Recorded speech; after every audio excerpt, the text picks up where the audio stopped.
अस्सलामुअलैकुम मेरा very good morning. रागो Lahore में आप सबको खुश आमदीद कहते हैं जनाब। एक हंसती मुस्कुराती और ख़ूबसूरत सी सुबह के साथ मैं हूँ मुनीब आसिफ, इस उम्मीद और इस दुआ के साथ कि आप लोग इस वक्त जहाँ कहीं भी होंगे ठीक ठाक होंगे, खुशबाश होंगे। अपना ख्याल तो हम सभी रख लेते हैं, लेकिन अपने से मुंसलिक लोगों का ख्याल रखना और सबसे ख़ास कि जनाब अपने माहौल का ख्याल रखना बेहद लाजमी बनता जा रहा है।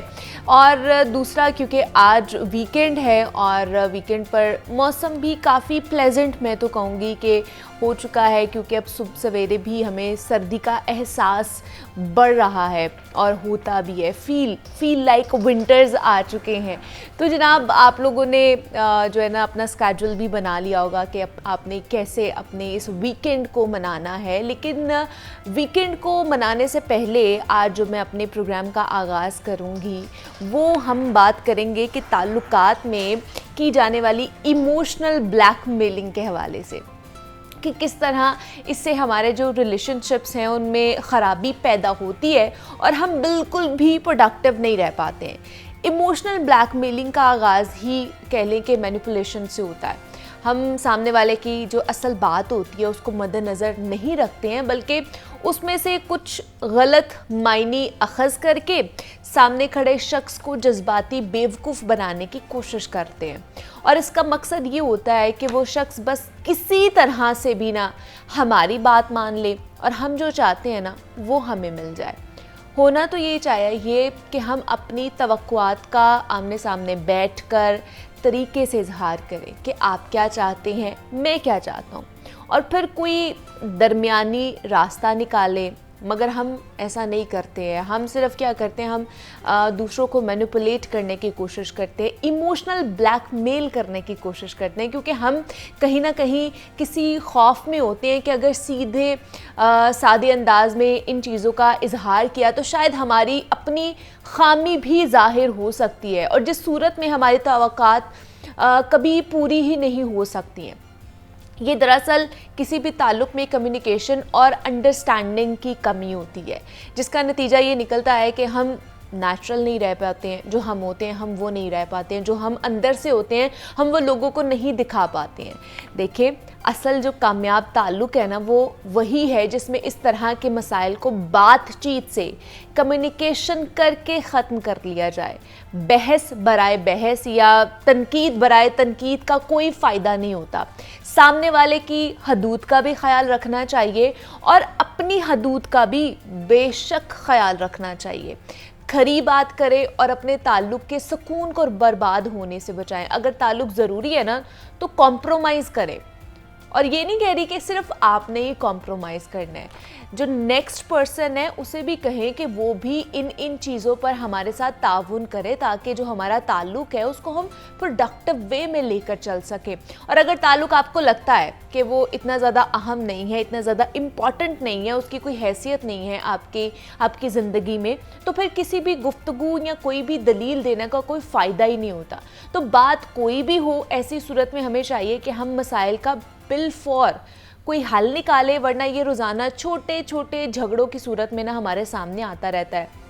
जैसे कि फॉर एग्ज़ाम्पल आप ये देख लें कि हमारे घरों में कितनी लड़ाइयाँ होती हैं, मियाँ बीवी की, सास बहू की। जो मैं तो कहूँगी कि 99% जो लड़ाई होती है वो इसी के गिर्द घूम रही होती हैं, जिन्हें 1-to-1 गुफ्तगू करके फेयर तरीके से ख़त्म किया जा सकता है। लेकिन हम जब तक रिश्ते ख़त्म नहीं हो जाते तब तक हम ख़ुद को समझाते नहीं हैं, तब तक हमें अक्ल नहीं आती है।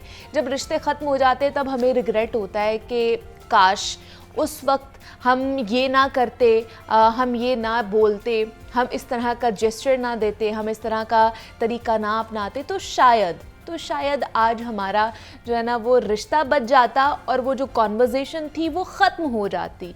तो हमारे यहाँ पे साला साल एक ही लड़ाई के ऊपर हम लोग एक दूसरे से मिलना जुलना ख़त्म कर देते हैं, बातचीत बंद कर देते हैं। सिर्फ क्या कि ईगो आ जाती है हमारे रिश्तों के अंदर, और हमारे जो अपने सगे रिश्ते होते हैं, ब्लड रिलेशंस होते हैं, वो भी ख़त्म होना शुरू हो जाते हैं। तो इसलिए खुश रहना चाहिए आपको भी और अपने से जुड़े उन लोगों को भी खुश रखें और ये देखें कि जनाब उनकी खुशी किससे वाबस्ता है, आपसे वाबस्ता है, मटेरियलिस्टिक चीज़ों से वाबस्ता है, किससे जुड़ी हुई है। तो उससे फिर आपको अंदाज़ा ज़रूर हो जाता है कि जनाब कौन कितना मुखलिस है, कौन सा रिश्ता आपको अपने साथ लाइफ लॉन्ग लेकर चलना है और किसको अब बस यहीं पर छोड़कर अपनी ज़िंदगी पर फोकस करना है और आगे बढ़ना है। तो इसलिए ये जो मैनिपुलेशन होती है रिश्तों में और कम्युनिकेशन गैप होता है, इससे डरने की ज़रूरत नहीं है। अपने जो भी चीज़ें होती हैं उनको एक दूसरे के सामने रखें, उसके ऊपर कम्युनिकेट करें, उस पर बेहतर जो है सोल्यूशन निकालने की कोशिश करें। बहुत सी चीज़ें मैंने ऐसे देखी हैं कि आप अपने ही मन, अपने ही दिल में, अपने दिमाग में बहुत सी ऐसी चीज़ों के साथ जंग लड़े होते हैं, आपको उसका कोई सोल्यूशन नहीं नज़र आ रहा होता, कोई वे आउट नहीं नज़र आ रहा होता, लेकिन जैसे ही आप किसी के साथ वो शेयर करते हैं तो कहीं ना कहीं वो आपको कोई अच्छा सोल्यूशन मिल जाता है, कोई अच्छा तरीका मिल जाता है कि आप उसके अंदर से किस तरह निकल सकते हैं। तो इसलिए sharing is very good thing कि आप अपनी लाइफ में कोई एक आधा बंदा ऐसा रखें जिसको आप अच्छे तरीके से जानते हो और वो भी आपके जो सीक्रेट्स हैं उनको एज अ टूल आपके लिए यूज़ ना करे, बिकॉज़ आजकल ये भी बहुत ज़्यादा हो रहा है। तो मैंने सोचा कि आज क्यों ना इमोशनल ब्लैकमेलिंग के ऊपर बात की जाए कि ये होती क्या है और किस तरह इससे खासतौर पर बचा जा सकता है और अपने रिश्तों को किस तरह आप लोगों ने बचाना है। तो अभी प्रोग्राम में आगे बढ़ते हैं और मज़ीद भी बात करेंगे। जनाब अब कुछ आर्ट एंड क्राफ्ट के हवाले से बात कर लेते हैं कि आप घर पर रहकर और किस तरह घर की जो हमें वेस्ट चीज़ें लग रही होती हैं उनसे किस तरह आप अच्छी चीज़ें बना सकते हैं, डेकोरेशन की चीज़ें बना सकते हैं घर पर ही रह के। तो आज अलीना नकवी डिटेल में हमें बताएंगी कि हम घर पे क्या क्या चीज़ें और किस तरह हम बना सकते हैं। तो उन्हीं की तरफ चलते हैं और आज की आर्ट एंड क्राफ्ट की क्लास ले लेते हैं। जी Alina. Art and craft expert, आज हम बनाने वाले हैं वाटरफॉल। वाटरफॉल अगर रियल भी हो आपके घर में तो भी बहुत अच्छा है, उसका साउंड बहुत अच्छा होता है।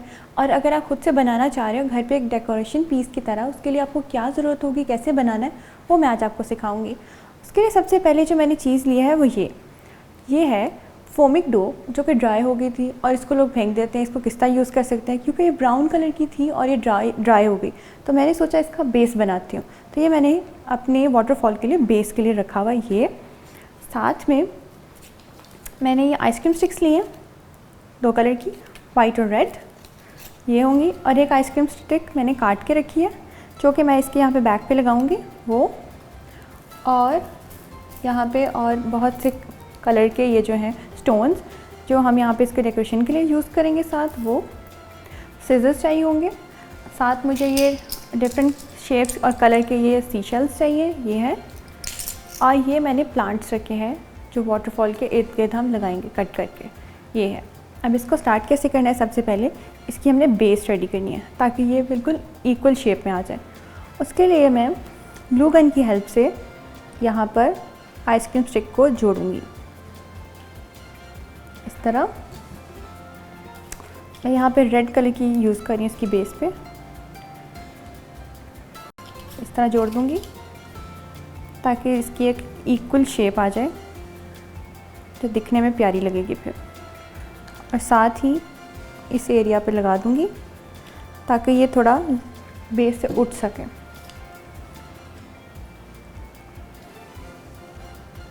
इस तरह ये रेडी हो जाएगा। एक इसकी नीचे वाली साइड पे आ गया, दूसरा इसके हमने इस साइड पे लगा दिया। ये इसका बेस है।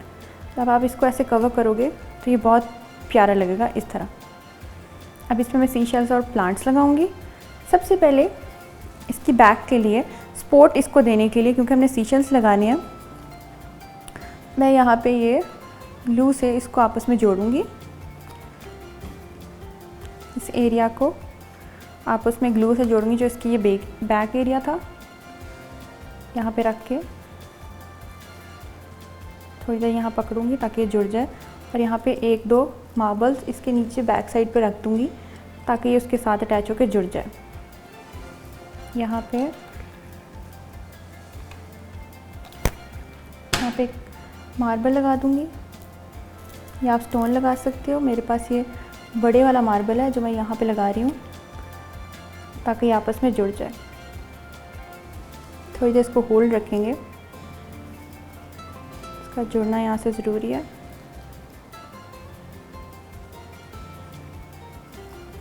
ये कुछ इस शेप में टेढ़ा सा आएगा ऐसे। अब जब मैं इस पर सीशल्स लगाती रहूँगी तो ये आपस में जुड़ जाएंगे। तो सबसे पहले मैं बड़े वाला एक सीशल लूँगी, ये इसके नीचे बेस पे भी और यहाँ भी लगाऊँगी। ये जब आपस में यहाँ लगेगा, ये यूँ थोड़ी देर रखना है आपने ताकि ये जुड़ जाए। फिर इसकी बैक पे भी मैं थोड़ा सा और लगा दूँगी ग्लू ताकि ये जुड़ जाए। और इसके अंदर हमने एक छोटा सीशल रखना है जो इसके ऊपर, जब हमने बाद में दूसरा लगाना है तो वो थोड़ा सा उससे ऊपर होना चाहिए। इस तरह टेढ़ा सा यूँ आ गया। इसके बाद एक और मैं सीशल इसके ऊपर ही चिपकाऊंगी, यहाँ पे। इसको आपने थोड़ी देर होल्ड रखना है ताकि आपस में जुड़ सके। इसकी बैक पे भी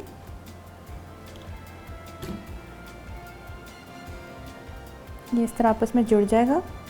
जुड़ने के बाद आपने इसके ऊपर एक और लेयर पे लेयर इसी तरह सीशल्स लगाते जाना है और ये जुड़ना शुरू हो जाएंगे आपस में। ओके, थोड़ा सा हैवी होता है और इसको जुड़ने में थोड़ा टाइम लगता है, पर ये हो जाएगा।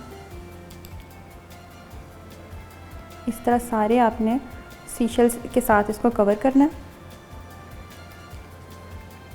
यहाँ पर मैं स्टोन रख देती हूँ ताकि ये नीचे से चिपक जाए। कुछ स्टोन्स इसके अंदर रख देंगे हम। मैं यहाँ पे मार्बल रख दूँगी ताकि आपस में जुड़ जाए इसी तरह। अब इसके बाद एक और हमने सीशल इसके ऊपर लगाना है। इसी तरह हम लेयर्स कंप्लीट करेंगे अपनी। मैंने एक और सीशल ले लिया कलरफुल, यहाँ लगा दिया और इसको भी मैं इससे जोड़ूंगी थोड़ा सा यहाँ रखकर। साथ ही इसके नीचे मैं कुछ स्टोन्स रखूंगी ताकि आपस में जुड़ भी जाए और थोड़ा कलरफुल भी दिखे। इस तरह ये अब आपस में जुड़ना शुरू हो जाएगा। फिर लास्ट एक दो हम और लगाएंगे। जल्दी से इसको कवर कर लेते हैं इस तरह। यहाँ पे मैं एक दो और स्टोन्स फेंकूंगी ताकि इसको हाइट मिले और ये जुड़ जाए इसके साथ।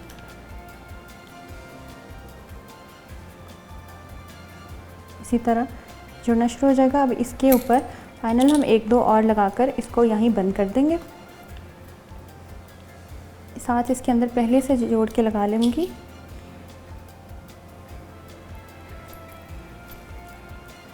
अब इसके इस एरिया पे, यहाँ पे बाद में हम इसी ग्लू गन की हेल्प से बिल्कुल वाटरफॉल की तरह पानी बनाएंगे जैसे उसके ऊपर होता है।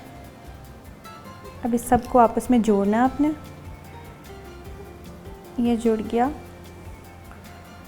इतना क्यूट लग रहा है। अब इसमें मैं एक दो स्टोन्स फिर रखूँगी ताकि कलर्स नज़र आए और इसका वेट और हो जाएगा और वो आपस में आराम से जुड़ जाएगा।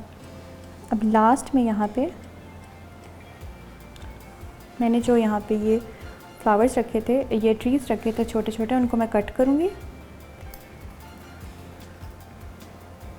और उनको यहाँ बिल्कुल ऊपर लगा देंगे हम इसके साथ इस एरिया पे। और यहाँ पे मैं थोड़ी सी ग्लू गन फेंक कर कुछ स्टोन्स फेंकूँगी, ये आपस में जुड़ जाएंगे।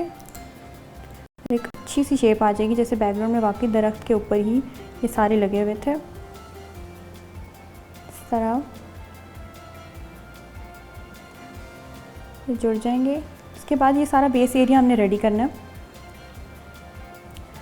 ये बस एक जैसा हो जाए। इसके बाद हम उसका बाकी एरिया रेडी करेंगे। अब क्योंकि ये वाटरफॉल और यहाँ पे इसके स्टोन्स और बाकी एरिया ये बाकी हम सीशल से भी कवर करेंगे, इसीलिए मैं यहाँ पे बहुत एहतियात के साथ स्टोन्स को फेंकूँगी। तो बहुत एहतियात से काम करना है क्योंकि हॉट गन बहुत गर्म होती है, इससे हाथ जल भी जाता है। ऐसे ये फेंकना है कुछ आपने, और कहीं आपने ये सीशल लगा देने हैं। क्योंकि ये ब्राउन है नीचे से, तो इसको पूरा कवर करने की आपको ज़रूरत नहीं है, वो एक बेस लग रही है ऑलरेडी। ये ऐसे इसके इस एरिया को भी मैं कवर करूँगी।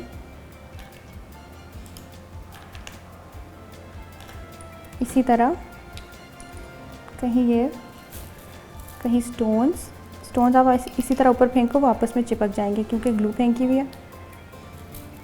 इसी तरह ये लगा दिए। ठीक है, यहाँ मैंने ये सारे जोड़ दिए आपस में। अब रह गए हमारे ये छोटे से जो हमने ट्रीज़ रखे हुए थे, वो भी हम कहीं कहीं लगा देंगे। इसको मैं दरमियान से काटूँगी ग्लू की हेल्प से, मैं इनको यूँ चिपकाती जाऊँगी। इस तरह ये बिल्कुल एक रियल इफ़ेक्ट आता है। ये इस तरह चिपक गया। ये बेस पे इसके हल्का सा मैं यहाँ पे भी 1-2 सीशल रख दूँगी इस तरह से। और लास्ट में क्योंकि ये वाटरफॉल है, तो यहाँ से इसका कहीं कहीं पानी भी नज़र आना चाहिए, तो वो मैं ग्लू गन की हेल्प से ही बनाऊँगी। आप चाहो तो कलरफुल ग्लू भी ले सकते हो। मैंने यहाँ पे सिंपल ही ग्लू यूज़ कर रही हूँ। कलरफुल ग्लू ले लो, वरना इसके ऊपर लास्ट में आप ग्लिटर्स फेंक दो, तो बिल्कुल वो एक इफ़ेक्ट आता है रियल वाटर वाला। अब जब ये ड्राई हो जाएगा तो आपको एक इफ़ेक्ट आएगा कि जैसे ये रियल वाटर है।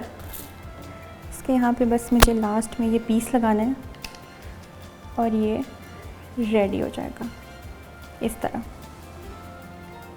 ऐसे ये जो भी मेरे पास फोमिक शीट थी, मैंने उसकी हेल्प से बना लिया, उसको वेस्ट नहीं किया। आप भी इस तरह की कोई भी फोमिक शीट या कोई चीज़ हो सकती है, उससे वाटरफॉल आसानी से बना सकते हो। ये मैंने बना लिया, और ये पहले से मैंने जो बना के रखा था वो सिंपल मैंने सिर्फ आइसक्रीम स्टिक से बनाया था। इसकी बेस मैंने नहीं बनाई, ये सिंपल आइसक्रीम स्टिक से है। इस पर भी स्टोन्स लगी हैं, सीशेल्स हैं, और इसके ऊपर मैंने बाद में ग्लिटर फेंका था, जिससे वो एक रियल इफ़ेक्ट आ रहा है। ये 2 डिफरेंट कलर के आपके वाटरफॉल हो गए। आई होप ये आपको दोनों बहुत ज़्यादा पसंद आए होंगे और आप इनको ट्राई भी करोगे। डेकोरेशन का पीस बहुत अच्छा है। मैं उम्मीद करती हूँ कि आपको ये दोनों वाटरफॉल बहुत अच्छे लगे होंगे और आप इनको ट्राई भी करेंगे। आज के लिए सिर्फ इतना ही। सी यू नेक्स्ट टाइम। अल्लाह हाफिज़। अलीना नकवी हमारे साथ मौजूद थी, आर्ट एंड क्राफ्ट एक्सपर्ट है। वाटरफॉल किस तरह आप घर पर बना सकते हैं, डेकोरेशन पीस है, और मुख्तलिफ़ किस्म के विद पॉप स्टिक्स जो होती हैं वो हैं, और साथ ही साथ जो मार्बल्स जो होते हैं उसके थ्रू, सी शेल्स के थ्रू आप ये खूबसूरत सा वाटरफॉल आप घर पे ही ईज़िली बना सकते हैं। तो आज के लिए लीना आपका बेहद शुक्रिया। अब आगे बढ़ते हैं, कुछ फ़िटनेस के हवाले से बात कर लेते हैं और हेल्थ के हवाले से कि हेल्दी किस तरह रहना है, क्योंकि आप एक्सरसाइज करेंगे, आप हेल्दी एक्टिविटीज़ में जनाब इन्वॉल्व रहेंगे तो आप ऑटोमेटिकली हेल्दी रहना शुरू कर देते हैं। तो आज रहमान अब्बास हमें क्या सिखा रहे हैं, तो उन्हीं की तरफ चलते हैं और आज की क्लास रहमान से भी ले लेते हैं। जी रहमान, ओवर टू यू। अस्सलामुअलैकुम, मैं हूँ Rahman Abbas, fitness expert, life coach. आपको आज ऐसा वर्कआउट बताऊंगा जिससे कैलोरीज बहुत ज़्यादा बर्न होंगी, वो भी विंटर के सीज़न में, क्योंकि खाना पीना बहुत अरूज पे होता है, हम सुनते नहीं किसी की। मैं आपको कहता हूँ, आपका लाइफ कोच आपको बताएगा बार बार कि ख़ुद को चेंज कैसे करना है। फिर आपको याद आएगा, अच्छा रहमान भाई हमें बता रहे हैं, हमने ख़ुद को चेंज करना है। ऐसा वर्कआउट जिससे कैलोरीज ज़्यादा बर्न हो, जिससे हमारा मेटाबॉलिज्म ज़्यादा स्पीड से चले, ब्लड सर्कुलेशन हो, क्योंकि ब्लड सर्कुलेशन जितनी फास्ट होगी उतना आपका फैट बर्निंग प्रोसेस होगा। ये कार्डियो वर्कआउट, इसको कार्डियो वर्कआउट कहते हैं। कैलोरीज हमारी ज़्यादा बर्न होनी है, तो इसके लिए प्रॉपरली एक सर्किट है, एक रिदम है। तो मैंने ऑलरेडी पहले ही डंबल्स सेट किए हैं। डंबल्स की जगह आप बॉल्स भी रख सकते हैं, सिर्फ एक आपने एक रिदम बनानी है। तो आज वर्कआउट ऐसा है जिससे कैलोरीज बर्न होगी और कार्डियो वर्कआउट होगा, क्योंकि फैट बर्निंग आपके सामने, क्योंकि जितनी खाइए स्वेटिंग होगी। इस मौसम में वैसे भी स्वेटिंग थोड़ी सी मुश्किल होती है, तो हमें वर्कआउट कार्डियो वर्कआउट रखना पड़ता है। तो चले स्टार्ट करते हैं। एक रिदम मैंने बनाई है, इसको एक स्लो रेंज ऑफ मोशन में लाइक दिस। फर्स्ट मैं आपको बताता हूँ स्लो रेंज ऑफ मोशन में 1 टच करना है, then slow, then touch again 1। इसको आप वाइड भी लेके जा सकते हैं जितनी आप रिदम बना सके, लेकिन आपको बताने के लिए कि रिदम का एक सर्कल मैंने बनाया है।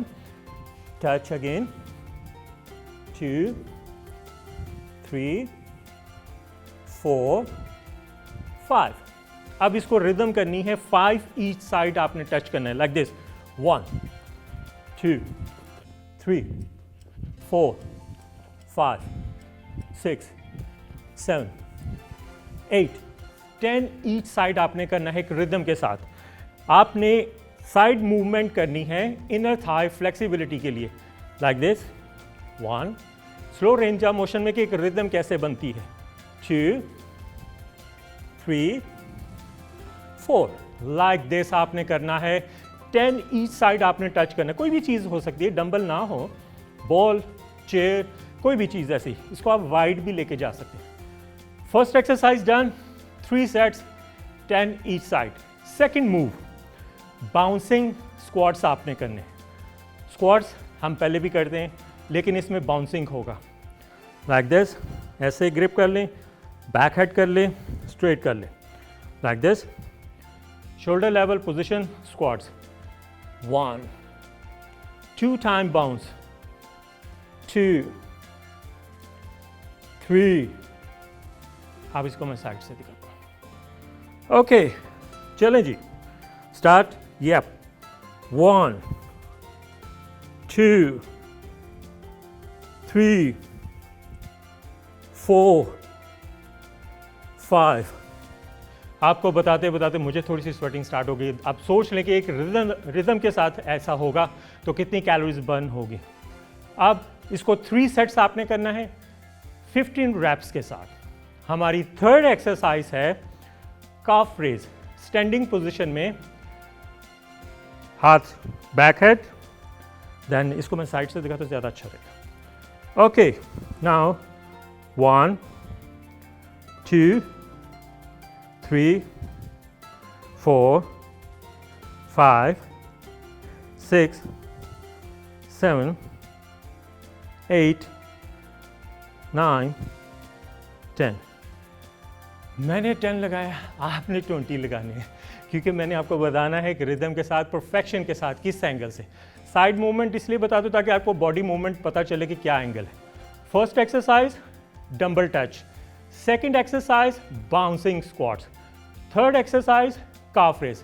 Now fourth exercise combination with this circuit, 1 foot forward, 1 back, lunges fixed, 1, 2, 3, 4, 5. Switch. Okay, 1, 2, 3. अब इसके साथ एक और इंपॉर्टेंट बात, बिगनर के लिए बैलेंस करना थोड़ा सा मुश्किल हो जाएगा.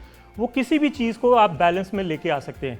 चेयर रख लें, वॉल रख लें, किसी भी चीज़ को, लाइक दिस, 1, 2, 3, 4, 5. इतनी सारी कैलोरीज बर्निंग, स्वेटिंग स्टार्ट. तो ये वर्कआउट कॉम्बिनेशन आपने करनी है, मुझे बताना है, और फिर देखिएगा कि कितनी कैलोरीज बर्न हुई. और इसको प्रॉपर्ली एक रिदम के साथ ट्वाइस अ वीक आपने करना है. मुझे फीडबैक आपने लाजमी देना है, और इसको प्रॉपर्ली एक 1 month आप करें, रिजल्ट आपको मिल जाएगा. मुझे फीडबैक देना है, दुआओं में याद रखना है. तो इंशाल्लाह नए प्रोग्राम के साथ दोबारा आएंगे. तब तक के लिए इजाज़त दें. अल्लाह हाफिज़. रहमान अब्बास हमारे साथ मौजूद थे. कैलोरीज बर्न इन विंटर हम किस तरह कर सकते हैं, क्योंकि यही हमारा ख़ास तौर पर मोटिव होता है कि हम लोग सर्दियों में इतनी गर्म ग़िज़ाओं का इस्तेमाल कर रहे होते हैं, मुरग्गन ग़िज़ाएँ भी खा रहे होते हैं, हलवाजात भी खाए जा रहे होते हैं, ड्राई नट्स भी खाए जा रहे होते हैं. तो उसकी वजह से कि हमारे वेट हम लोग गेन ना करें, तो विंटर में फिर आप लोगों ने किस तरह अपना वर्कआउट करना है, एक्सरसाइज करनी है, उस हवाले से रहमान अब्बास ने हमें बताया है. तो रहमान, आज के लिए आपका बहुत शुक्रिया. और यहाँ पे मुझे एक छोटी सी ब्रेक लेनी है, मिलती हूँ उस ब्रेक के बाद.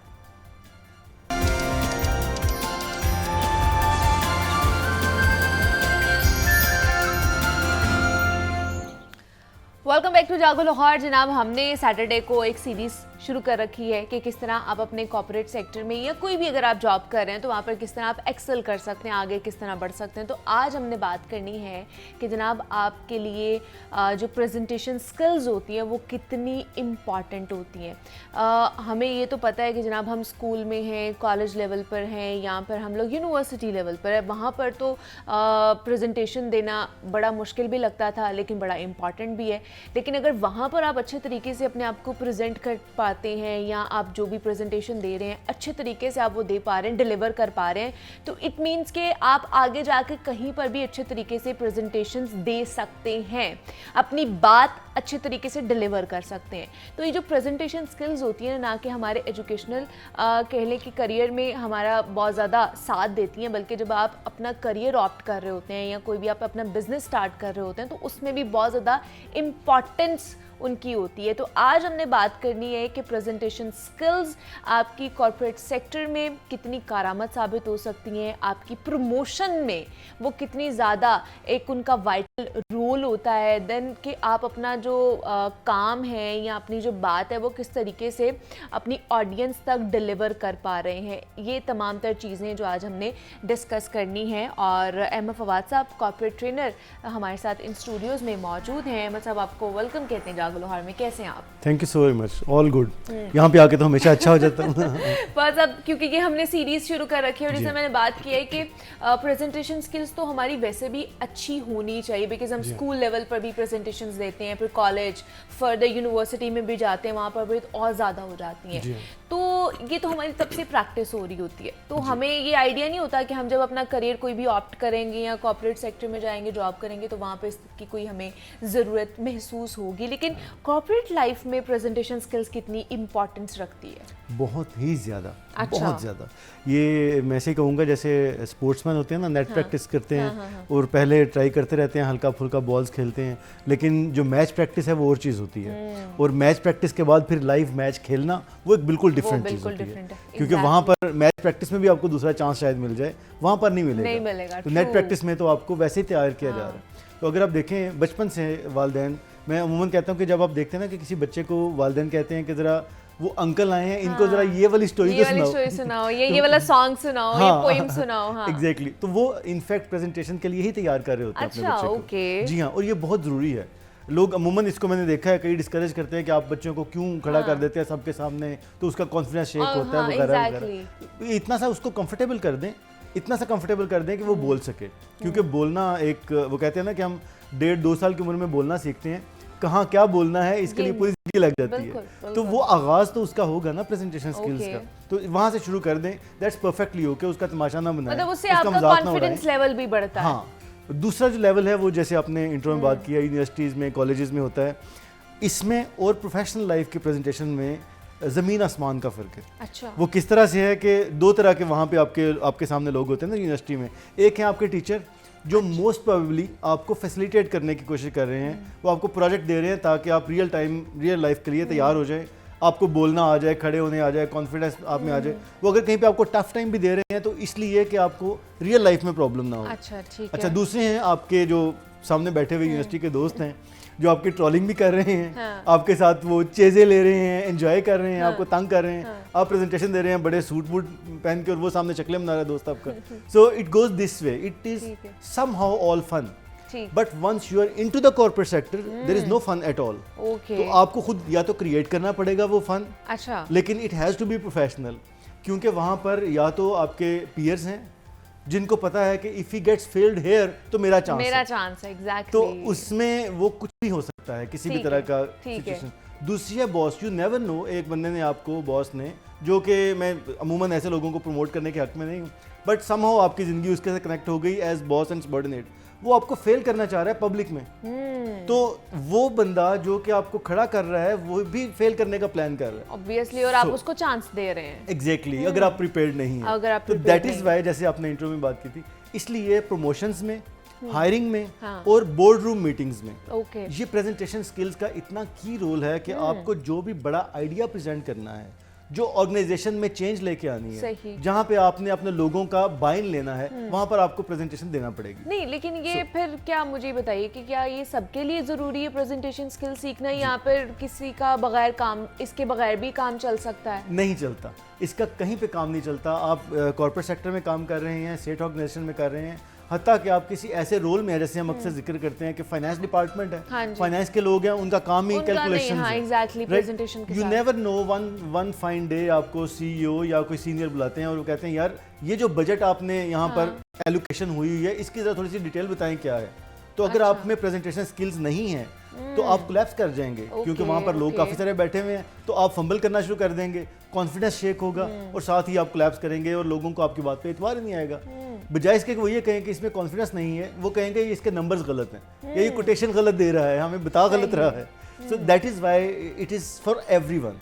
अच्छा। सो इसको अगर हम दो हिस्सों में करें, डिवाइड करें, एक है प्रेजेंटेशन प्रिपेयर करना, एक है डिलीवर करना। ओके। प्रिपेयर करने का पार्ट है दो तरीकों में होता है। एक है पावर पॉइंट प्रेजेंटेशन, ये बहुत ज़्यादा चलती है अब, अच्छा। कॉर्पोरेट सेक्टर में भी है, अब ये दूसरी सेक्टर्स में भी आना शुरू हो अच्छा, गया। ठीक तो है। You must know the art of creating a power point presentation. नहीं, तो उसके कुछ टिप्स हैं या कैसे कर सकते हैं? अब जैसे बहुत से लोगों को मैंने देखा है वो बहुत ओवर कॉन्फिडेंस भी होते हैं, वो कहते हैं जी हमें कुछ नहीं चाहिए, बस हमें थोड़ी देर पहले ये इस तरह बता दें, हम प्रेजेंट कर देंगे जो भी चीज़ें हैं। तो उनके लिए फिर ये कितनी खतरनाक हो सकती है कि अगर वो बहुत ही ज़्यादा ओवर कॉन्फिडेंस होके जा रहे हैं प्रेजेंटेशन देने? जी हाँ, ये बहुत ज़्यादा खतरनाक है जो ओवर कॉन्फिडेंस का आपने लफ्ज़ इस्तेमाल किया, यही उनके लिए काफ़ी होना चाहिए क्योंकि फ़ौरन पकड़े जाते हैं। देखिए, आप अगर एक कोटेशन है, fake it till you make it, इसको लोगों ने बहुत फॉलो किया और बहुत एग्जैक्टली। जी, इवन मैं चंद दिन पहले अब मुझे लगता है बहुत कैजुअल भी ले लिया हुआ लोगों ने इसको।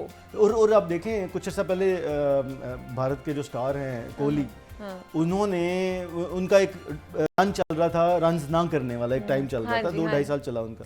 तो उसमें उन्होंने कहा, उसने फाइनली अपने सोशल मीडिया पे लिखा, उसने कहा मैं 2 साल से पोज करने की कोशिश कर रहा हूँ कि I am okay, I am not okay, fake it till you make it doesn't work for me.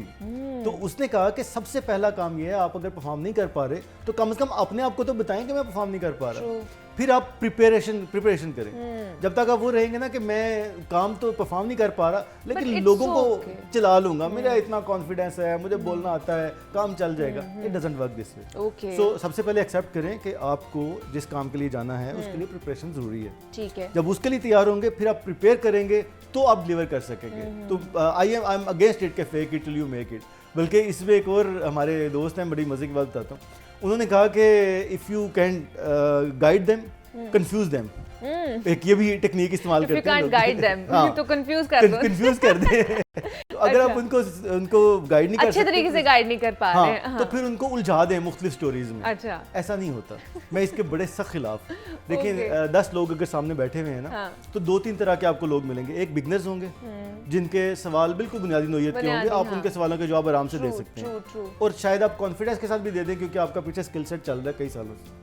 जो दूसरे हैं वो मिड लेवल के हैं, जो आपके स्टैंडर्ड के लोग हैं, जिनको थोड़ा बहुत एक्सपीरियंस होता है और आप ही की तरह के हैं, बैकग्राउंड भी आपके जैसा है, लेवल भी आपके जैसा है, फील्ड शायद डिफरेंट हो, तो उनके सवाल सेमी मैच्योर होंगे।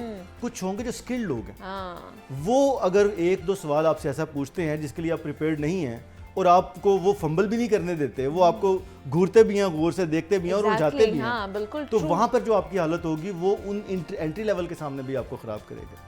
सो ये टेक्निक गलत है। अगर कोई बताता है कि लोगों को आप कंफ्यूज कर दें, अगर आप संभाल नहीं सकते तो वो गलत कर रहे हैं। ठीक है। नंबर 1 आपको सबसे पहले तो प्रिपेयर होना है। ठीक है। अपना जैसे मैंने शुरू किया था पावर पॉइंट प्रेजेंटेशन अगर आप बना रहे हैं तो उसके अगर मैं बेसिक कुछ टिप्स बता दें हमें। सब जब आप ओपन करते हैं पावर पॉइंट प्रेजेंटेशन तो बेस्ट वे ये होता है कि अगर आपकी कंपनी के अंदर कर रहे हैं तो आप उसका कोई ना कोई स्टैंडर्ड बना होगा, टेम्पलेट बना होगा, उसको फॉलो कर लें। लेट्स से अगर दुनिया टीवी पे हम बैठे, अगर हम इसका कर रहे हैं तो हम उनसे डिस्कस कर लें कि यार इसका कोई टेम्पलेट होगा जहाँ पे राइट साइड पे शायद दुनिया न्यूज़, लाहौर न्यूज़ कुछ लिखा हुआ होगा, बैकग्राउंड इसका स्टैंडर्ड एक होगा जो शायद ब्लू हो। जी जी। तो इस तरह की चीज़ें आप उनसे डिस्कस कर लें, वो बनाए हुए होते हैं। दूसरे हैं अगर आप ऑनलाइन ले लेते हैं तो उसमें भी उन्होंने इस तरह की फॉर्मेशन की होती है कि बैकग्राउंड से जो ऊपर लिखा जा रहा है, अल्फाज लिखे जा रहे हैं, वो बिल्कुल कंट्रास्टिंग होते हैं।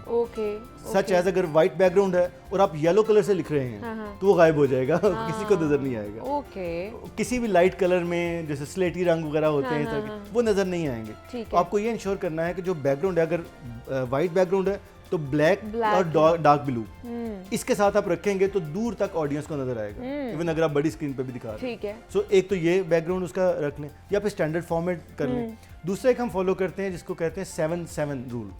7-7 रूल जी, 7-7 rule for PowerPoint presentation. वो क्या है कि आपकी एक जो स्लाइड है हॉरिजॉन्टल और वर्टिकल आप जिसको यूज कर रहे हैं, एक पेज पर स्लाइड पर 7 से ज्यादा बुलेट्स नहीं होना चाहिए। अच्छा, 7 बुलेट्स मैक्सिमम।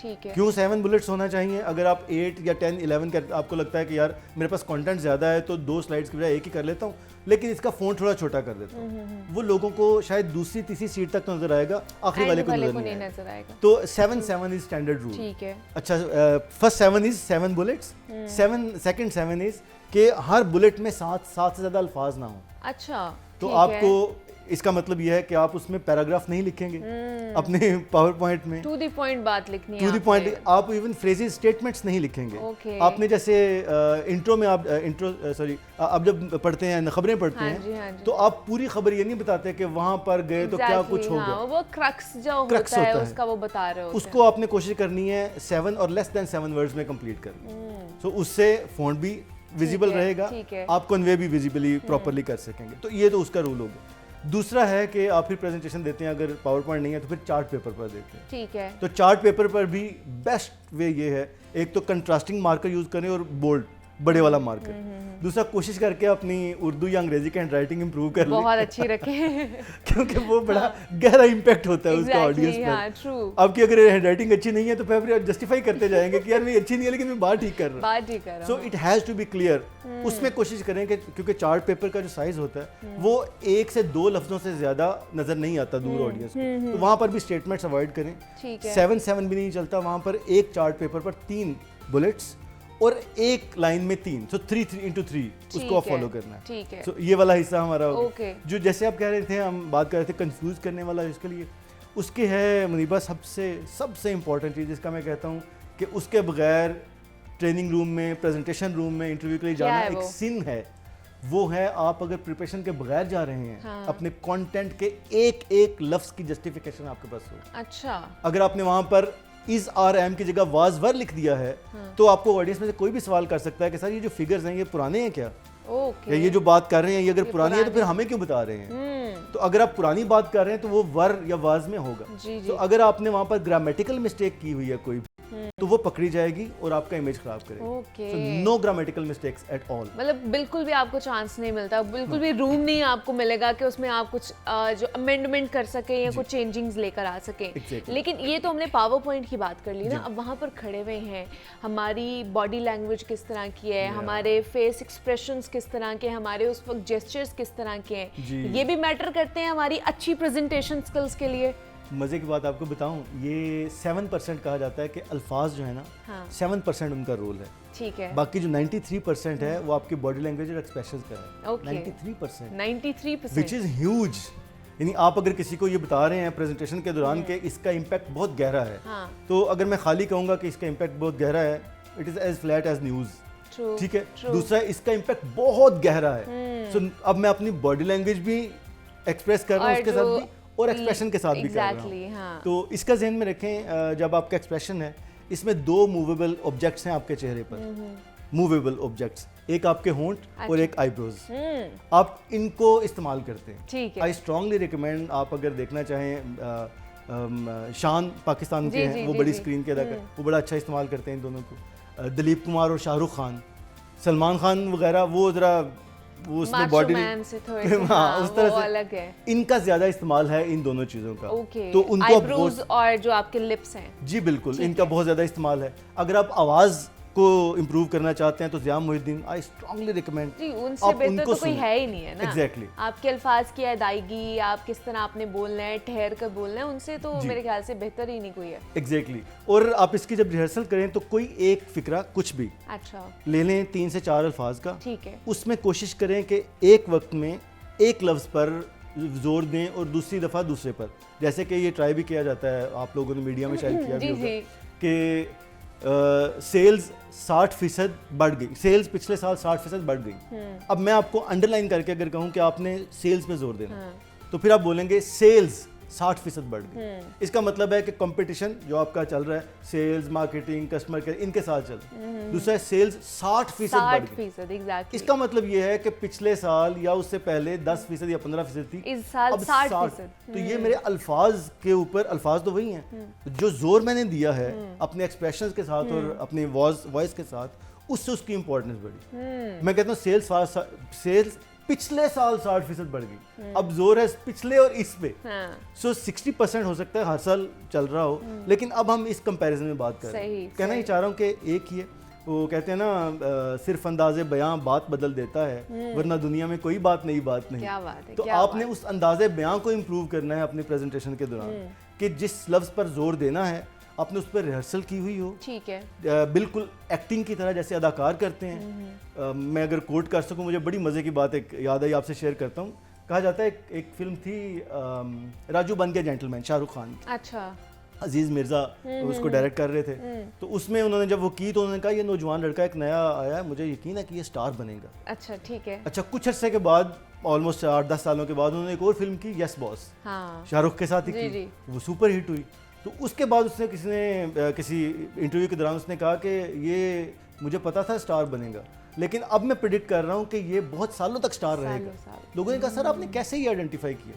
कहता यार वो जो पहले वाला शाहरुख था ना, उसको मैं स्क्रिप्ट देता था, वो बहुत गौर से अच्छे तरीके से पढ़ता था और मुझे परफॉर्म करके दिखाता था, मुझे लगता था कि यही बेहतरीन तरीका है। सो आई न्यू कि ये हार्ड वर्किंग लड़का है। अब जो शाहरुख खान मेरे सामने आया है, ये एक ही स्क्रिप्ट को पढ़ के मुझे करके दिखाता है, मैं कहता हूँ वेरी गुड, वो कहता है नहीं अब इससे और एक और तरीके से मैं करके दिखा रहा हूँ आपको। वो कहता है रुके, ये तीसरी दफा देखिए, वेरियस तरीके जो है ना वो अपनाते हैं, वो अपनाते हैं, क्योंकि वो देखता है कि बड़ी स्क्रीन पर इसका इम्पैक्ट क्या होगा। एग्जैक्टली। आप जब प्रेजेंटेशन दे रहे हैं आपको यही काम करना है, you have to work really hard like Shahrukh Khan. तो किसी भी तरह, क्योंकि सबसे इंपॉर्टेंट बात ये है, once you are in the room as a presenter और the most important person in the room is you. Exactly. वजह क्या है मुनीबा, आप लेट्स से मैं प्रेजेंटेशन दे रहा हूँ, मैं अचानक ऐसे बाहर देखता हूँ, तो सारा हॉल, हर ऑडियंस, हर बंदा फौरन से उधर देखेगा कि इन्होंने क्या देखा है भाई। एग्जैक्टली, हाँ ये होता है। तो आपकी आवाज से, आपकी बॉडी लैंग्वेज से अप्स एंड डाउन्स तमाम होंगे, रूम का टेम्परेचर मेंटेन उसके साथ होगा, जो आपकी आवाज। ट्रू। ये बड़ा इम्पोर्टेंट एक कह लें कि पॉइंट था। लेकिन दूसरा, अब इतने ज़्यादा वहाँ पर लोग बैठे हुए होते हैं प्रेजेंटेशन हॉल में, अब उसमें से क्योंकि लास्ट मिनट चल रहा है तो मैं उसमें कहूँगी फ़ौरन से इसको कवर कर दें कि वो अगर आपको किसी सवाल में फंसा देते हैं तो फिर हमने क्या करना है। तो सबसे पहले ज़हन में ये रखें कि चूंकि आपको इम्तिहान देने के लिए नहीं बैठे तो आप फंसे नहीं। अच्छा, ठीक है। तो आप सबसे पहले कैटेगराइज कर लें, क्या ये सवाल रेलेवेंट है? ओके। अगर रेलेवेंट है और आपको आता है तो आराम से जवाब दे दें। ठीक है। अच्छा, मुश्किल सवाल हो सकता है जो आपकी डोमेन में नहीं पता नहीं है, तो अगर तो वो इररेलेवेंट है, समटाइम लोग इररेलेवेंट सवाल पूछ लेते हैं, तो आप उनसे रिक्वेस्ट कर दें कि यार हमारा टॉपिक जरा डिफरेंट है, तो इस पर हम बाद में बात कर लेंगे। ठीक है। अगर कोई तीसरे लेवल की बात कर रहा है तो आप उन्हें कहें कि हमारा ये टॉपिक आज इतना सा था, इस पर हम आपसे बाद में डिस्कशन कर लेंगे, अलग से बात हो जाएगी। ठीक है। और फिर भी नहीं होता तो आप उनसे रिक्वेस्ट करते हैं कि यार मुझे नहीं आता ये, एंड दैट्स ओके टू से। स्ट्रेट फॉरवर्ड बोल दे कि मुझे नहीं आता, आई डोंट नो। अगर आप प्रिपेयर्ड है तो आप हम सबको बता दें, व्हिच इज वेरी गुड कि आप अगर बताएंगे हमें। तो एम फवाद साहब हमारे साथ मौजूद थे, कॉर्पोरेट ट्रेनर है, और कॉर्पोरेट सेक्टर में आपने प्रेजेंटेशन स्किल्स किस तरह देनी है, किस तरह प्रिपेयर करनी है, उस पर हमने बात की। फवाद साहब बहुत शुक्रिया आपके वक्त का कि आप यहाँ पर आए, और यहाँ पे मुझे एक छोटी सी ब्रेक लेनी है, मिलती हूँ उस ब्रेक के बाद।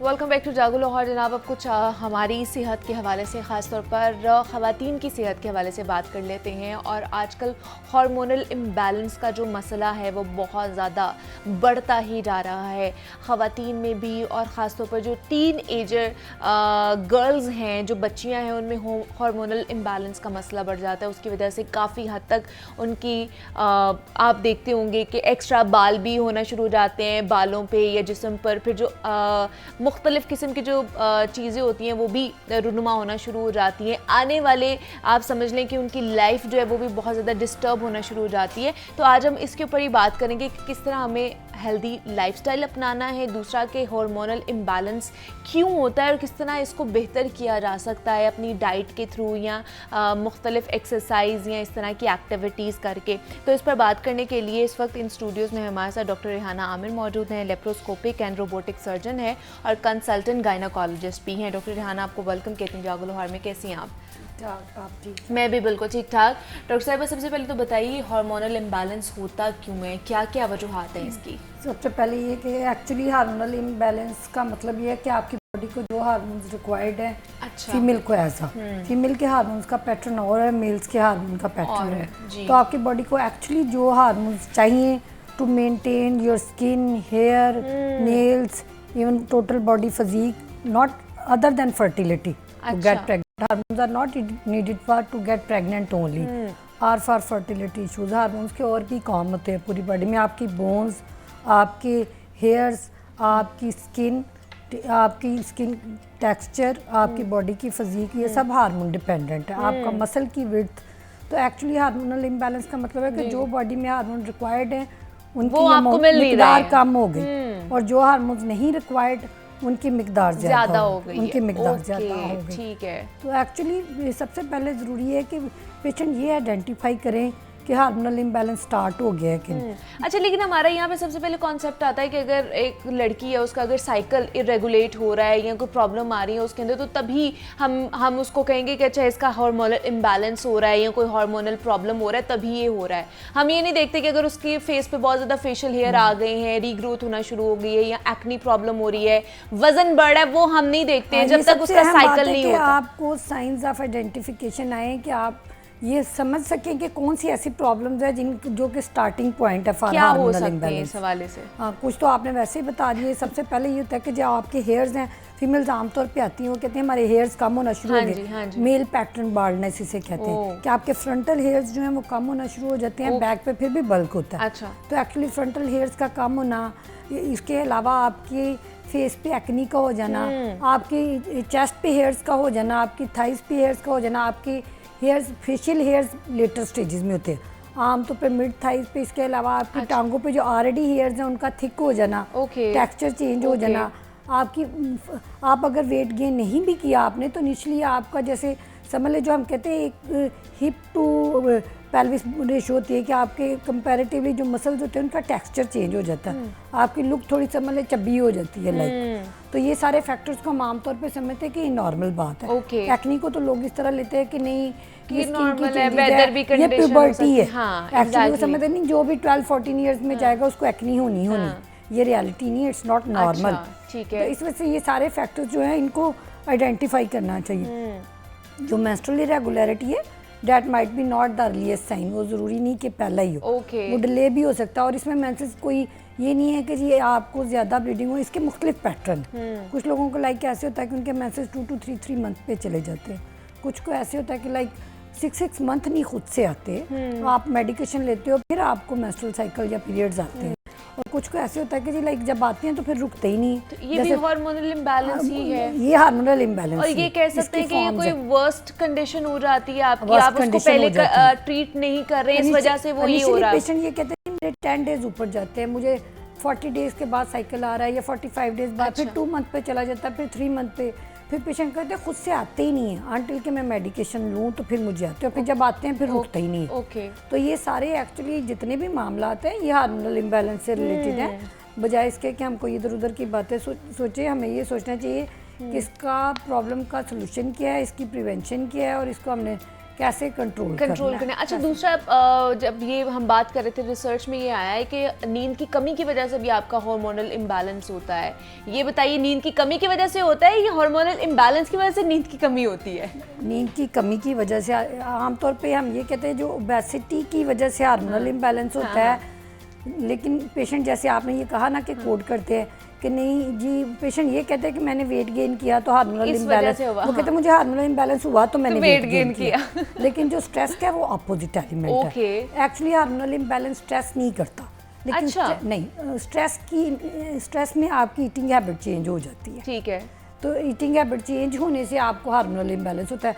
कुछ लोग स्ट्रेस में बहुत ज़्यादा खाते और हैं, कुछ लोग नहीं भी खाते। नहीं भी खाते, और इसके अलावा जो सिलेक्टिव डाइट है वो चेंज हो जाती है, आप अपनी केयर नहीं करते। हाँ जी, आपने true. जो बेहतर खाना खा रहे होते हो, जो भी आप अच्छी डाइट ले रहे वो हो, नहीं आप लेते उसको हैं। छोड़ देते हो।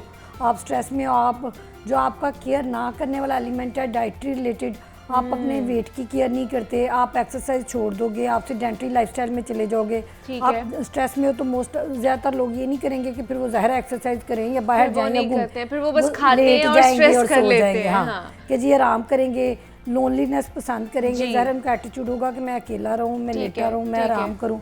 ठीक है, तो ये सारे फैक्टर्स एक्चुअली स्ट्रेस से related factors lead to hormonal imbalance. Hormonal imbalance खुद स्ट्रेस नहीं करता, वो एज अ डिजीज ज़रूर कर सकता है कि आपको जब पीरियड्स की प्रॉब्लम हो गई देन आप अदरवाइज स्ट्रेस में चले जाओ कि अब पता नहीं मेरे साथ क्या होगा, ट्रीटेबल है नहीं है। फीमेल्स में बहुत बड़ा स्ट्रेस फैक्टर है कि अगर उनको खुद से हार्मोन्स ना आए तो वो समझती शायद हमारी ओवरीज नॉन फंक्शनल हो गई। ऑब्वियसली बिकॉज आपको फिर प्रॉब्लम होता है कि जब आगे इन फ्यूचर हमारी जो है मैरिड लाइफ डिस्टर्ब हो जाएगी या बेबी नहीं सारे होगा, वो factors ज़हन में ऑब्वियसली आना आगे शुरू हो सारे जाते हैं। फैक्टर्स या पॉइंट्स जो है वो उसके साथ जुड़ना तो होना वो शुरू हो एक्चुअली थॉट प्रोसेस ही है स्ट्रेस। और इसकी वजह से डॉक्टर साहब अब लड़कियां या खवातीन मेंटली बहुत ज़्यादा डिस्टर्ब रहती हैं और उसकी वजह से भी वो हार्मोनल इम्बैलेंस और ज़्यादा होना शुरू हो जाता और ये है। नहीं है कि actually hormonal imbalance brain cells पे एक्ट नहीं करता स्ट्रेस के लिए, वो जो आपका थॉट प्रोसेस है उस हार्मोनल इम्बैलेंस की वजह से, जो कि आप ज़ाहिर है एंजाइटी में आ रहे हो कि मैं नॉर्मल नहीं हूँ, मुझ में क्या प्रॉब्लम, मुझ में हेयर ग्रोथ क्यों शुरू हो गया, फेशियल हेयर्स बहुत बड़ा स्ट्रेस है फीमेल्स में। एग्जैक्टली वो सारे फैक्टर्स उनको स्ट्रेस देते हैं। तो इसका क्या इलाज है, इसका ट्रीटमेंट है जिसकी वजह से हम लोग अपने जितने भी हार्मोनल इम्बैलेंस है उसको बेहतर किया जा सकता है? पेशेंट्स आमतौर पर जितने भी आते हैं उनकी एक्सपेक्टेशन ये होती है कि डॉक्टर मुझे दवाई देगी अभी। अच्छा। और जैसे हम कहते हैं जी फीवर हुआ, आपने 10 डेज मेडिकेशन लेनी है, एंटीबायोटिक लेनी है, तो 10 दिन बाद आप ठीक है। तो पेशेंट्स की एक्सपेक्टेशन इस सिलसिले में यही होती है कि हमें मेडिकेशन मिलेगी, हम 2 वीक्स लेंगे, हम ठीक हो जाएंगे। अच्छा। एब्सोल्युटली गलत है। Absolutely बिल्कुल not. गलत, बिल्कुल गलत, बिल्कुल ठीक है, गलत। ठीक है। उसकी रीज़न क्या है कि आप ये एक ऐसा फैक्टर है जो 80% पेशेंट के अपने इख्तियार में, ओके। जिसका ट्रीटमेंट डॉक्टर के जो मेडिकेशन है उनका रिलेशन इसकी ट्रीटमेंट के साथ सिर्फ 20% है और 80% ये फैक्टर पेशेंट के अपने लाइफस्टाइल के ऊपर, lifestyle, dietary modification, lifestyle modification, आपका इनटेक कि आप क्या ले रहे हो, सेडेंटरी लाइफस्टाइल आप अवॉइड करें। इवन आप बैंकर हैं, आप किसी ऐसी जॉब पे हैं जहाँ बहुत ज़्यादा आपकी एक्टिविटी ऐसी है कि आपने सारा दिन बैठना है, फिर एक तो आप अपनी डाइट को सिलेक्टिव कर दें, अच्छा, दूसरा आप ठीक है। टाइम निकालें, ओके, कि आप कम से कम एटलीस्ट हम कहते हैं 40 मिनट्स एक्टिविटी आपकी मॉर्निंग में, 40 मिनट्स आपकी इवनिंग में मैंडेटरी है, जिसमें आप चाहे वॉक रखें, आप जिम ज्वाइन कर लें, व्हाटएवर यू वांट, कोई भी एक्टिविटी अपनी एक्टिविटी ऐसी रखेंगे जिसमें एक्सर्शन हो 40 मिनट, और वो प्रॉपर पेशेंट्स को कहें जबकि जी आप एक्सरसाइज करें, वो कहेंगे नहीं मैं बहुत एक्सरसाइज करती हूँ, मैं सारे घर के काम करती हूँ। घर के काम बिल्कुल एक्सरसाइज नहीं है। अच्छा। बिल्कुल भी नहीं, बिल्कुल भी नहीं। आपका खाना बनाना, आपके बच्चों के कपड़े इस्त्री करना, इधर उधर घूमना घर में, आप चाहे अपने घर के सहन में कर लें, आपका बहुत बड़ा कोई लॉन नहीं है, आप सहन में करें, आप अपने बेडरूम में वॉक कर लें, आप बेड पे अपनी एक्सरसाइजेज कर लें, जी जी जी, ठीक है। वो एक्सरसाइज है जो आपने एक पर्टिकुलर टाइम उस फिजिकल एक्टिविटी के लिए निकाला, जो कंटिन्यूअस फिजिकल एक्टिविटी है और एक स्पेसिफिक। अच्छा, दूसरा मैं लास्टली ये पूछना चाहूँगी, इसका मैं जल्दी जल्दी जवाब लेना चाहूँगी डॉक्टर साहब, कि एक तो चले एडल्टहुड में अगर हम लोगों को हार्मोनल इम्बैलेंस हो गया, उसका हमने ट्रीटमेंट करा लिया तो काफ़ी हद तक कंडीशन बेहतर हो जाती है। अगर इसको नहीं प्रिवेंट किया जा रहा अर्ली स्टेजेस पे और ये 25 to 30 अबव हो गई आपकी एज, तो क्या तब भी इसको प्रिवेंट करके इसका इलाज कराया जा सकता है? बहुत अच्छी बात की आपने क्वेश्चन। बेसिकली जितना आप डिले करोगे, आप पेशेंट मेरे पास आते हैं ना, वो कहते हैं डॉक्टर साहब 2 मंथ हो गया अभी तक तो मेरा नहीं ठीक हुआ। मैं कहती हूँ जो काम आप पिछले 15-20 सालों से कर रहे हैं उसको आप मत एक्सपेक्ट करें कि 2, 3, 6, 5 मंथ में, आपको कम से कम 2 ईयर्स लग जाते हैं। और अगर आप अर्ली स्टार्ट कर देते हो, लाइक आप 16 ईयर्स के और आपने अपना लाइफस्टाइल चेंज करना शुरू कर दिया, आपके जो सारे इम्पैक्ट्स हैं वो जल्दी आउट हो जाएंगे। ओके, जैसे बिल्कुल ऐसी जैसे हम स्मोकर्स को कहते हैं कि स्मोकिंग क्विट करते हैं तो 2 ईयर्स बाद वो नॉर्मल बंदे की तरह। तो बिल्कुल ऐसे ही हार्मोनल इम्बैलेंस वाली पेशेंट अगर अर्ली स्टार्ट करेगी तो चूँकि पीछे टाइम कम है कि डिजीज़ बीमारी जितनी क्रॉनिक या लंबी होगी उसका ट्रीटमेंट भी लंबा उतना चलेगा, ही ज्यादा लंबा होगा, चलेगा। सेवेरिटी भी ज्यादा होगी और आपको फिर लाइफ लॉन्ग जो है ना वो उसकी जो ट्रीटमेंट लेना आपका पड़ेगा। 6 मंथ में आपने ठीक हो जाना था, हो सकता है अभी आपको 2 इयर्स लगे। 2 इयर्स लगे। तो इसलिए जनाब अपनी सेहत का ख्याल रखें, अपनी डाइट का ख्याल रखें और हेल्दी एक्टिविटीज़ में जनाब ज़रूर हिस्सा लिया करें। ख़ासतौर पर ख़वातीन के हवाले से हम बात कर रहे थे। हमारे साथ डॉक्टर रेहाना आमिर मौजूद थी। डॉक्टर साहबा बहुत शुक्रिया आपके वक्त का कि आप यहाँ पर आई और कम वक्त में हमने हार्मोनल इम्बैलेंस को कवर करने की कोशिश की है। और यहाँ पे एक छोटी सी ब्रेक लूँगी, ब्रेक से वापस आते हैं तो मज़ीद आपसे बात करते हैं।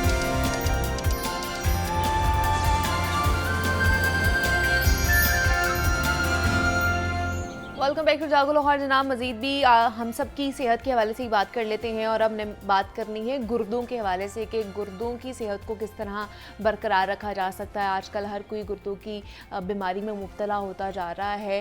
ख़ास तौर पर नौजवान नस्ल में ये जो क्रॉनिक डिजीज़ हैं ये बढ़ती जा रही हैं, बिकॉज़ एक तो फास्ट फूड बहुत ज़्यादा खाया जा रहा है, देन कोल्ड ड्रिंक्स का इस्तेमाल बहुत ज़्यादा किया जाता है जो कह लें कि डायरेक्टली आप लोगों के गुर्दों को इफ़ेक्ट करती हैं।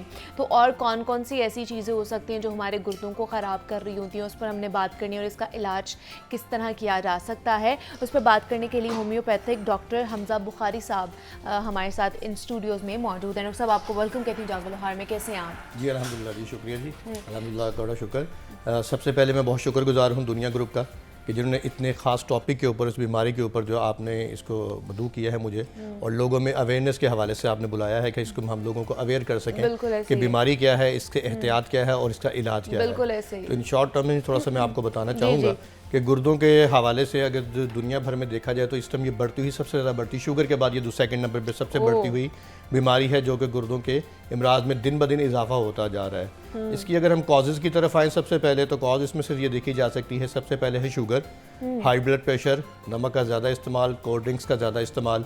इस तरह की जो चीज़ें होती हैं ये बेसिकली गुर्दों के इमराज को ज़्यादा बढ़ाती हैं। ब्लड प्रेशर के मरीज़ को बहुत जल्दी जो गुर्दों के अमराज आते हैं। इसमें किडनी स्टोन भी आ जाते हैं। गुर्दों की बेशुमार बीमारियां हैं, एक बीमारी का नाम नहीं लिया जा सकता, इसमें बेशुमार बीमारियां हैं। जैसे गुर्दों का फेल हो जाना सबसे पहले आ जाता है। उसमें कुछ चीज़ें तो ऐसी होती हैं, कुछ जैसे एक्यूट हों तो वो तो मोस्टली होम्योपैथिक अद्वियात के साथ वो चीज़ों को हम कवर कर सकते हैं। अच्छा, ठीक है। लेकिन जब ये क्रॉनिक की तरफ बहुत ज़्यादा चले जाते हैं तो फिर डेफिनेटली इन ऐसे लोगों को, ऐसे पेशेंट्स को जो है डायलिसिस के ऊपर जाना पड़ता है या किडनी ट्रांसप्लांट के ऊपर ये लोग जाते हैं। इसमें सबसे पहले ये चीज़ हमने देखनी है कि गुर्दों की जो चीज़ें शुरू हो रही हैं किस जगह से स्टार्ट कैसे हो रहा है। अगर तो किसी को फैमिली हिस्ट्री में किडनी डिजीज आ रहा है तो डेफिनेटली उन लोगों को बहुत ज़्यादा एहतियात की जरूरत है, ठीक है। और सेकंड नंबर पर जिन लोगों को शुगर है उन लोगों को अपना ट्रीटमेंट और देखते रहना चाहिए कि ये चीज़ आ रही कि नहीं आ रही। बीपी भी है, बीपी और ब्लड प्रेशर सारी बात इन्हीं चीज़ से स्टार्ट होता है। और तीसरी चीज़ पे ये चीज़ होती है गुर्दों की बेसिकली ये एक साइलेंट किलर बीमारी, डिजीज़ है जिसको हम कह सकते हैं कि इतनी जल्दी आपको पता नहीं चलता। इसके पहले माइनर से सिम्टम्स इसमें आते हैं, जैसे पेशाब में जलन आ रही है, पेशाब का रुक रुक कर आना आ रहा है, पेशाब में ब्लड आ रहा है, हिमेचोरिया आ रहा है और इसके बाद जो है स्वेलिंग आ रही है बॉडी के ऊपर। तो उसमें हम सबसे पहले ये देखा जाता है कि इसकी कॉज क्या बन रही है, क्या हार्ट डिजीज़ तो नहीं पेशेंट को आ रहा है, नमक का ज़्यादा इस्तेमाल तो नहीं है। नौजवान नस्ल में इस टाइम गुर्दों के इमराज बहुत ज़्यादा पाए जा रहे हैं। लेकिन डॉक्टर साहब ये भी मुझे इसमें बता दीजिएगा कि जिस लोगों को बार बार पेशाब आता है क्या उनको तो कोई प्रॉब्लम नहीं हो सकती है क्या कि वो इससे आइडेंटिफाई कर लें कि हमारे गुर्दे ख़राब हो रहे हैं? जी देखें, इसमें यह बड़ा अच्छा सवाल आपने किया। हमारे पेशेंट जब मेरे पास क्लिनिक पे आते हैं तो मुझसे बोलते हैं डॉक्टर साहब मुझे पेशाब बहुत ज़्यादा आता है। बेसिकली वो ज़्यादा नहीं आता, एक नॉर्मल इंसान, बड़े बालिग इंसान के अंदर 400 से 500 ml पे यूरिन जो है वो इकट्ठा होता है एक टाइम में, जिसको आप निकालते हैं, खारिज करते हैं, जो फासिद मादे होते हैं इसमें निकलते हैं। इसमें वो बार बार आता है, ज़्यादा नहीं आता, ये चीज़ याद रखिएगा। ज़्यादा आने में और बार बार आने में बड़ा फ़र्क हो जाता है। इन दोनों चीज़ों को हम कंपेयर एक ही बीमारी में कंपेयर नहीं कर सकते। बेसिकली ये होता है कि बाद पेशेंट में ये होता है कि जब हार्ट का वीकनेस हो, दिल की पंपिंग कम हो रही है तो उसमें क्या होता है, उस टाइम भी गुर्दों को ज़्यादा जोर लगाना पड़ता है उसको फिल्ट्रेशन करने के लिए, फासिद मादों को निकालने के लिए। ठीक है। और आपका बाद पेशेंट्स का होता है कि मसाना कमज़ोर हो जाता है, ब्लड कमज़ोर होता है। वो क्या करते हैं कि उसने जितनी उसके अंदर पावर थी, यानी 400 ml आपका यूरिन एक मसाने में कटा हुआ है आपको, और उसने क्या किया 300 ml या 200 ml आपने खारिज कर दिया, 250 ml या 150 ml एग्जैक्ट वहाँ पर ही पड़ा हुआ है। अच्छा, वो बाहर नहीं निकला। अब आपका इसका टाइम पीरियड है 6 घंटे बाद उसने दोबारा भरना है। लेकिन जब 250 ml पड़ा हुआ है और 150 ml भरना है तो विदिन 1 आवर वो आपको फिर दोबारा से कहेगा उठें जी आप जाएं, आप यूरिन पास करके आएँ। और इसी तरह से ख़वातीन हैं या मर्द हजरात हैं जिनके मसाने कमज़ोर होते हैं तो बेसिकली वो यूरिन पे कंट्रोल नहीं कर पाते। जब यूरिन पे कंट्रोल नहीं कर पाएंगे क्या तो करना चाहिए उन्हें? इसका बेहतरीन इलाज होम्योपैथिक में मौजूद है। अच्छा, मैं लोगों से यही बोलता हूँ जैसे किडनी स्टोन है, गाल ब्लैडर स्टोन है या लीवर के अमराज हैं, इनके आप देखें आपके पास अल्लाह पाक ने नेचुरली कुदरती तरीका इलाज होम्योपैथिक को बनाया हुआ है कि इसको आप अवेल करें, इसको आप टेस्ट करें, अपने किसी मुस्तनद होम्योपैथिक डॉक्टर से इसको चेक कीजिए, आप अपनी दवाइयाँ इस्तेमाल करें। अगर आपको उनसे फ़र्क पड़ रहा हो तो दैट्स गुड, अदरवाइज आपके पास एंटीबायोटिक या दूसरे तरीका इलाज मौजूद है, ऑप्शन आपके पास मौजूद है। लेकिन आप 10 दिन 15 दिन से अगर आप देख सकते हैं कि आपकी बीमारी में कितना फ़र्क पड़ रहा है, आपको स्वेलिंग कितनी कम हो रही है, पेशाब में जो आपको बैक्टीरिया आ रहे हैं वो कितना कम हो रहे हैं, आपकी स्वेलिंग कितनी कम हुई है, आपको जो इतने जलन है पेशाब में वो कितनी ख़त्म हुई है।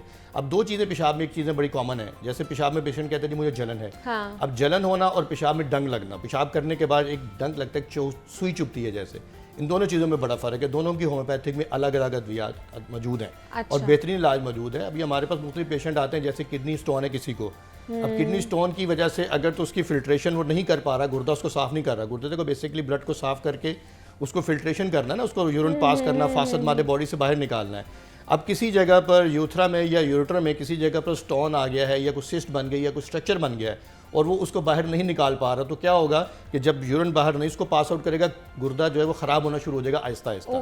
अब इसका किसी पैथी में इलाज नहीं है सिवाय होम्योपैथिक के।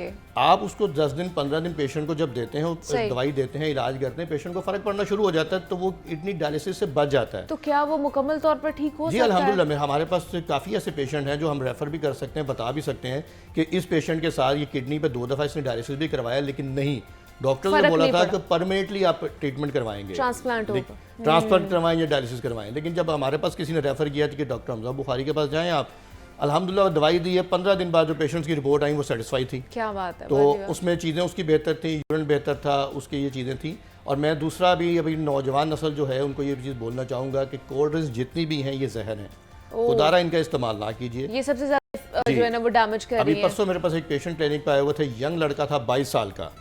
अब सुन लीजिए उसकी तरीके क्या किया, उसकी अपने हाथों से खुद वो अपनी मौत बंदा बना रहा है, अपनी कब्र खोद रहा है।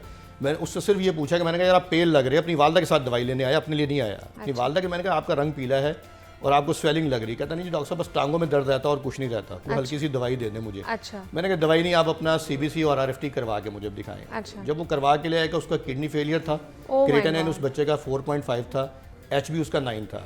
अब जब पूछा गया उसने कहा मैं जिस ऑफिस में काम करता हूँ वहाँ पर बोतल फ्री है। तो फ्री की बोतलें पीते जाते स्टिंग और एक बाकी जो जितने भी ड्रिंक्स हैं वो मुझे फ्री है वहाँ पर, मैं पीता हूँ। तो वो जितनी भी चीज़ें वो बंदा जी इतनी पी के उस बंदे ने अपने किडनीज का डैमेज कर दिया। कहते पानी मैं नहीं पीता क्योंकि मुझे मुफ्त मिलती है, तो मैं मुफ्त लेता हूँ और मैं पीता हूँ।